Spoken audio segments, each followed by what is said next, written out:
Welcome to Revolutionary Motion, where we show you tennis from a different perspective.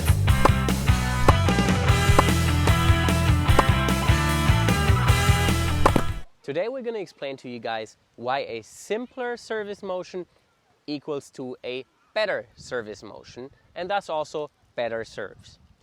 Now if you take a look at most of the pros, they have their own very individualized serving motions, including the take back, including the way that they transfer the weight, including the amount of times they bounce the ball in front of themselves.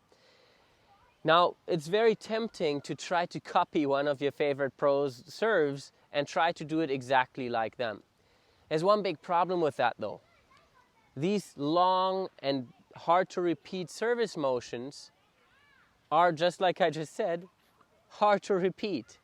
So you will not be able to do it identically every single time, and that's what a serve is all about. A serve is about power and precision. Now, if you have the power, the precision comes from you doing the exact same thing on every single serve. And that becomes harder the more unnecessary motion you include in the serve. So while we all know that there's certain basics of the technique that have to be followed in order to create a lot of power, there's also a lot of other things that everybody includes in their service motion that are completely useless. Those things are, for example, a beautiful and very elegant backswing. You only need it for aesthetics. It is not a very efficient way to approach your serve, however. The same thing goes for some people going back and forth a lot on their backswings or on their preparations. Whenever their weight transfers back and forth, it's tough to find the same exact timing every single time. So what you want to do instead is cut out all those unnecessary shenanigans and keep it down to the basics. If you have a basic serving technique that is very simple, the easiest way to deal with everything is have a set ritual. So for example, in my case, I bounce the ball 3 times before my first serve, and as you can see, I'm really not moving my body when I do that. Before my second serve, I bounce the ball 2 times, so I get my mental state set for the second serve. Again, same thing, I'm bouncing it 2 times, and now I'm trying to keep everything as simple as possible. I start over here, always in the same position, placing the racket, the heart of the racket on my middle finger, and then I try to get my racket up in the trophy position as easily to follow as possible.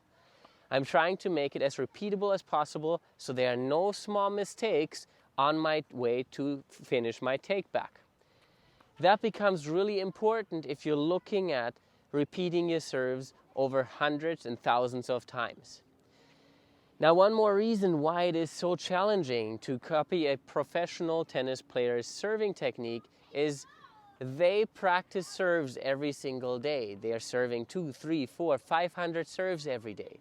While the average player, if they serve at all, only uses their serve for the warm-up for 10, 15 serves and then plays a couple of points with the serve. Most people don't go out of their way to practice the serves like they do with the forehands and backhands. So that means that you haven't served enough serves to make a challenging motion repeatable for yourself. So keep in mind, you want to keep your motion as simple as possible, okay?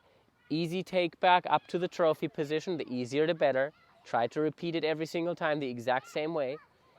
Same thing with the weight transfer, no hard forward and backward rocking, okay? So you want to make sure that you have a very simple to follow motion for your weight transfer.